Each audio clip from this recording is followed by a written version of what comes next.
posible. Básicamente vamos a trabajar en 5 puntos importantes. Primero, unos conceptos básicos de generalidades de cateterismo de derecho, la parte ya técnica de cómo se hace un adecuado cateterismo de derecho, cómo interpretamos las mediciones y cálculos, los escenarios clínicos actuales en los cuales pues, se ha involucrado cada vez más este tipo de intervención diagnóstica y una manera concreta de conclusiones. Como historia básica, pues todos conocemos el doctor Merdan con sus trabajos acerca de la hemodinámica y canulación de la vena yugular y la arteria carótida equina. Y después de eso, el doctor Formans, quien se cateterizó él mismo su aurícula derecha con su catéter urinario,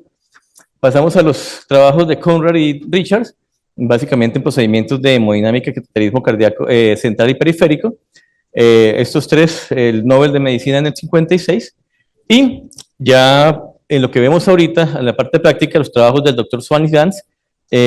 colocarle la punta del globo para poder navegar el balón en la sonda del catéter derecho, y el doctor Gans con la implementación del termistor para poder evaluar el gasto cardíaco. Básicamente entonces, a nivel de nuestra fisiología cardíaca, vamos a movernos en 2 puntos importantes, en el punto de evaluación de volúmenes para evaluar el gasto cardíaco y la medición directa de presiones, que eso es lo que atañe esta intervención. Obviamente es un procedimiento muy básico y realmente es un procedimiento que muchas veces cuando uno llega a la sala le dicen, doctor, tiene 3 derechos y 5 izquierdos, y dice, ¿cómo que 3 derechos? Eso que no solamente uno. Es un procedimiento dispendioso que cuando realmente se hace con juicio, es un procedimiento que es largo, pero que tiene que tener muchísimo cuidado en los detalles, porque si bien no es complejo, si bien el procedimiento es del diario vivir y qué hacer, aporta información muy valiosa para la intervención de pacientes y para evaluar tanto el diagnóstico como el pronóstico de los pacientes. En este orden de ideas, básicamente el diagnóstico de cardiopatías adquiridas, vamos a ver las más relevantes ahora. En cardiopatías congénitas, obviamente, pues el gold estándar del inicio del manejo del diagnóstico y el estudio de esos pacientes. Cortocircuitos intracardíacos, lo que vemos todo el tiempo, fístulas arteriovenosas, el seguimiento para pacientes que ya han pasado por corrección de cardiopatías congénitas, que hoy en día vemos muchísimos pacientes adultos con este tipo de procedimientos. Tromboembolismo pulmonar, hoy en día con el advenimiento de la terapia lítica y de angioplastia también de hipertensión pulmonar crónica, que se ve mucho más. Obviamente nuestro rockstar, que es la hipertensión arterial pulmonar, donde más vamos a estar haciendo este tipo de procedimientos, y es importante para poder realmente confirmar el diagnóstico, establecer un tratamiento, evaluar el pronóstico y realizar el seguimiento de esos pacientes. En falla cardíaca, hoy en día, pues, de forma no guiada por angiografía para la cabecera del paciente, para poder manejar todos los episodios de falla cardíaca aguda, y en la evaluación y seguimiento de los pacientes que son tributarios de un trasplante cardíaco o trasplante pulmonar. Como contraindicaciones absolutas, pacientes que tengan infecciones activas en las cavidades derechas cardíacas, que tengan tumores o trombos susceptibles de ser embolizados, y relativas, cardiopatía grave, o diatesis que no pueda ser corregible, arritmias intratables, bloqueos cardíacos avanzados no corregidos, que presenten electrodos de estimulación al menos el primer mes, y hoy en día el intervencionismo percutáneo en la válvula tricúspide, ya sea por implantes borde a borde o prótesis heterotópicas. Bueno, ¿y por qué es importante? Todos los días lo vemos, todos los días tenemos pacientes de estos y todos los días tratamos de hacer esos procedimientos de la forma más acuciosa posible sin que tengan tanta complejidad en el tiempo que involucramos en esto. Y es que realmente si vemos las 3 enfermedades o las 3 entidades básicas con las que nosotros todos los días hacemos los procedimientos, vemos que el tromboembolismo pulmonar es una entidad que es relativamente frecuente y ahorita época post-COVID mucho más. En la hipertensión pulmonar, obviamente, ha crecido muchísimo y hoy en día con las indicaciones actuales de las guías y con la realización de masa acuosa de niveles más bajos de límites para poder establecer el diagnóstico de hipertensión pulmonar, llegan cada vez más. Nuestros amigos neumólogos también han entendido la importancia del procedimiento y hoy en día están refiriendo mucho más tanto para iniciar medicamentos como para hacer los controles para poder evaluar el pronóstico de esos pacientes y las intervenciones adicionales. Y en falla cardíaca, que es una entidad nuestra extremadamente prevalente, pues la evaluación con cateterismo derecho para evaluar la complejidad de la cardiopatía, la repercusión que tiene, ya sea con miras a una terapia de trasplante cardíaco o ya sea para en el evento agudo para poder evaluar mejor ese manejo y esa reanimación de los pacientes. El procedimiento, pues, esto es lo que vemos todos los días, la sala de hemodinámica, nosotros no lo hacemos usualmente sin guía fluoroscópica, siempre es en la sala. Obviamente nuestro monitor de presiones, ojalá idealmente sería el polígrafo para poder evaluar presiones simultáneas, estandarizado, nuestro equipo de toma de presiones y la adecuada calibración del mismo. Y tenemos básicamente aquí los dos tipos de catéteres más usados, que son el Swan-Ganz y el Berman de presiones.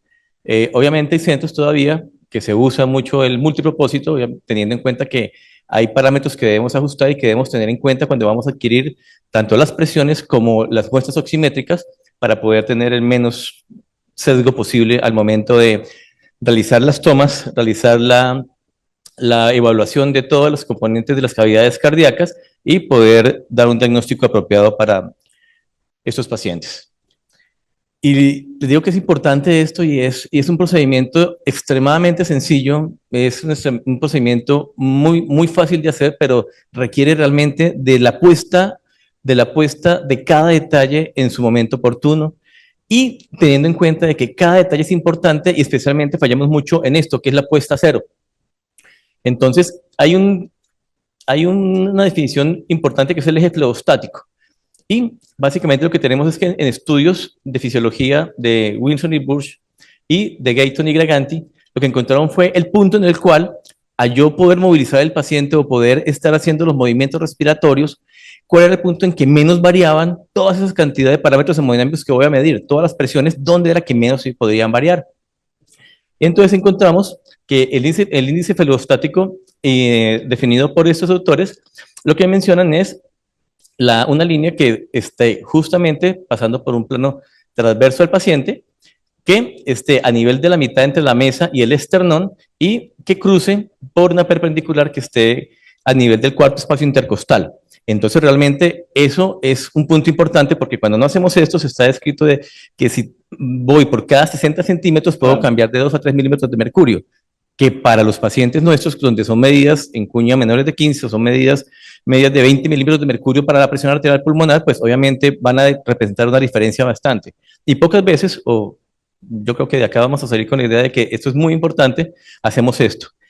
Ya Gayton es más reciente, básicamente cuando se hace esto, el punto donde van a encontrarse todas las mediciones, donde va a ser el eje del ventrículo derecho, tiene mayor reproducibilidad, menos variabilidad, pero lo complicado es que toca estar al 77% entre la mesa y el esternón del paciente y 66% entre el segmento más coronal del paciente y más distal, entonces es más complicado de obtener. Este es mucho más sencillo y realmente es el que estamos usando en este momento. Otro punto importante es cuándo voy a tomar las mediciones especiales y las medidas de presión. Entonces, en este punto importante debemos tener en cuenta los conceptos de corrección de la presión pleural y la paradoja del pulso pulmonar, que básicamente es que si bien podría tomar todas las medidas al final de expiración, como usualmente es lo que dicen los libros, lo que sí es cierto es que en pacientes muy especiales, especialmente pacientes con neumopatía crónica, ya sea por enfermedad pulmonar obstructiva o que tengan enfermedad intersticial, y los pacientes que son muy obesos, los pacientes, la mecánica pleural es muy diferente y puede variar hasta 8 milímetros de mercurio cuando estoy haciendo esa toma de muestras en expiración. Entonces, lo que se plantea es que siempre, independientemente del paciente, pero especialmente en pacientes que tengan neumopatía o que tengan obesidad importante, sea el promedio de al menos 3 ciclos respiratorios para tener en cuenta. Las vías de acceso, obviamente, cualquier vena me sirve para esto. Vena femoral es la más sencilla de acceder, yugular, y hoy en día hacemos todo por la vía antebraquial, especialmente la basílica. Tiene muchas menos angulaciones y su recorrido es más expedito para poder llegar a hacer el procedimiento. Y cuando es cateterismo izquierdo y derecho, pues básicamente lo que hacemos es punción radial y punción de la vena basílica. Importante, interesante esto, mayor seguridad para el paciente, mayor confort para el paciente, técnica de canalización del vaso más fácil. Muchas veces la misma enfermera que recibe el paciente para organizarlo, le toma la vía y ya llega con la vía puesta para hacerlo más rápido. Menor tiempo de fluoroscopia, menos chance de producir lesión arterial pues, al no tratar de coger la arteria femoral. Y tiempo de recuperación para el paciente y muy importante para nosotros, es más fácil hacer el test de vasorreactividad, porque al tener que hacer la micronebulización con hilopros, muchas veces el paciente tiene que sentarse un poco para poder hacer que todo el medicamento nebulice y pues es mucho más sencillo cuando lo hacemos por vía basílica. En cuanto a mediciones, pues básicamente somos todos, el auditor es un experto en esto. Básicamente vamos a tener todas las cavidades cardíacas, aurícula derecha, ventrículo derecho, arteria pulmonar, arteria en cuña. Y hay que estar familiarizados con la morfología y la hemodinámica de cada paciente para poder saber que realmente estamos haciendo la toma y las mediciones en el sitio que es. Entonces la presión auricular, morfología de presión auricular, sus componentes, sus ondas ACV, los senos XY, ya sabemos que este paciente, pues hay que estar muy pendientes de esto, y cuando las ondas se amortiguan o vemos que no hay un buen trazado, realmente estar mirando por qué fue, se acabó el catéter, de pronto no hicimos un buen lavado, pero hay que tener en cuenta esto. En cuanto al ventrículo derecho, pues las ondas ventriculares y diastólicas y sistólicas, tienen en cuenta lo mismo, tenemos una presión sistólica alrededor de 20-30 milímetros de mercurio y la diastólica de 3 a 6. En pulmonar realmente no tenemos nada más diferente, recordemos el parecido a la onda auricular, solamente que más baja y solamente sus dos componentes. Y en la presión en cuña sí voy a detenerme un poquitico más porque esta sí es importante. Cuando hacemos solamente derecho, hay que tener muchísimo cuidado en ir a hacer una buena obtención de la presión en cuña para poder realmente clasificar al paciente entre precapilar y postcapilar. Cuando es izquierda, puedo interpolar la presión de lleno o la aurícula de izquierda, pero en este contexto, lo interesante es siempre tratar de que nuestra morfología sea adecuada y que no esté amortiguada. ¿Y cómo sabemos que realmente la presión está siendo bien tomada? Porque estamos teniendo en cuenta que vamos a ir a tratar de acuñar en la zona 3 de West, entendiendo que en esta zona es donde la presión venosa o la presión pleural va a ser menor que la presión capilar y por eso puedo tener la mejor indicación. Entonces, muy importante esta zona y muy importante inflado el balón. Y no es menos importante tener en cuenta que el inflado del balón ya está demostrado que si inflamos mucho el balón, es poco probable que rompamos porque estamos viendo, pero es muy probable que tengamos mediciones muy atenuadas porque entre más lo inflemos, más chance hay de no poder realizar la medida adecuada. Y ese trabajo, que ya es clásico, nos demostraba eso. Cuando hacemos un inflado excesivo del balón, mire, el nominal es 1.5 mililitros, y eso era lo que teníamos realmente mediciones muy dispares. Cuando solamente inflábamos la mitad de ese balón, las mediciones realmente eran más precisas y ellos lo que evaluaban era la medición de la cuña, inyectaban para saber si realmente estaba haciendo un buen sellado de las presiones y se dieron cuenta que es mucho más fidedigno la medición con el balón no insuflado correctamente. La presión de aurícula izquierda y el ventrículo izquierdo, básicamente lo que ya conocemos, y ya entonces pasamos a la medición de gasto cardíaco, en el cual básicamente lo ideal sería hacer gasto cardíaco por método de FIC directo, pero pues no es costo efectivo para nadie. Obviamente nos queda después la medición de gasto cardíaco por termodilución y obviamente tratar en lo posible del método de FIC indirecto, no usarlo a no ser de que no tengamos otra alternativa. Como tal, entonces, las mediciones o los parámetros que vamos a evaluar son todos los registros de presiones pulmonares en todas las cavidades cardíacas y los parámetros calculados que básicamente van a ser presiones, resistencias y gastos, tanto sistémicos como pulmonares. Todos esos parámetros, estas fórmulas, como vamos a sacarlas todas, y pues ya esas tenemos ahí. ¿Para qué me sirve? Básicamente para evaluación hemodinámica, pacientes para falla cardíaca, ya sea aguda o pretrasplante, hipertensión pulmonar, hoy el día el caballito de batalla de todos, cardiopatías congénitas, que hablaremos un poco más adelante de esto.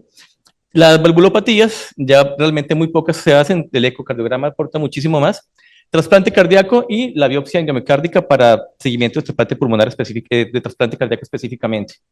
En hipertensión pulmonar, obviamente, el cateterismo cardíaco hace el diagnóstico, por lo tanto, tiene que tener un cateterismo para cada paciente que tengamos con hipertensión pulmonar. Recordar los 3 escenarios hemodinámicos: precapilar, una resistencia vascular cambio, ya es 2 milímetros, perdón, 2 unidades GUS aumentada, la presión en cuña menor a 15, decimos que ya es una presión precapilar. Cuando estamos hablando de Aislada poscapilar, tenemos una cuña aumentada y la poscapilar mixta, que tiene componentes de ambas, tenemos una resistencia vascular aumentada con una presión en cuña aumentada. Esto para indicarles que ya estos pacientes se dieron cuenta que aumentaba la mortalidad incluso con 2 unidades de resistencia, por eso ese valor cambió para las guías del 2021. En el algoritmo de estudio, básicamente comentarles que todos los algoritmos pasan por el cateterismo cardíaco y de acuerdo a la clasificación, ya sea de hipertensión pulmonar pre o postcapilar, vamos a poder orientar al paciente, teniendo en cuenta que la postcapilar va a estar en el grupo 2 y algunas del grupo 5, y el grupo 1 cardíaca solamente las concernientes a las cardiopatías congénitas con Sean, que ya hablarán en la siguiente conferencia de esto. Entonces, ¿qué nos dicen las guías? Todo paciente debe tener cateterismo cardíaco para poder realizar el diagnóstico de hipertensión pulmonar. Deben hacerse en centros de experiencia y en esto es importante que siempre que lo hagamos tengamos todo en cuenta, todas las dificultades técnicas que pueden hacer que no tengamos medidas fidedignas. Y en cuanto a test de vasorreactividad, igualmente entender que se debe hacer en los pacientes que tengan hipertensión pulmonar, teniendo en cuenta de que lo vamos a reportar como positivo cuando tenga una disminución de 10 milímetros de mercurio con relación al basal o que baje por debajo de 40 milímetros de mercurio. Y el objetivo es poder evaluar el uso de medicamentos calciantagonistas.